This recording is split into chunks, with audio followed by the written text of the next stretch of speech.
ದೇಶಕ್ಕೆ ಯೋಧ, ನಾಡಿಗೆ ರೈತ, ಬಾಳಿಗೆ ಗುರು ಒಬ್ಬ ತಾನೆ.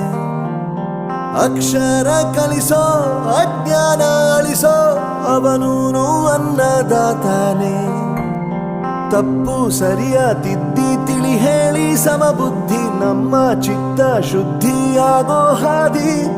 ಎಷ್ಟೇ ದೂರ ಹೋದ್ರೂ ಮರಿಬೇಡ ನಿನ್ನ ಬೇರು, ನಿನ್ನ ಸಾಧನೆಗೆಲ್ಲ ಇದುವೇ ಆದಿ.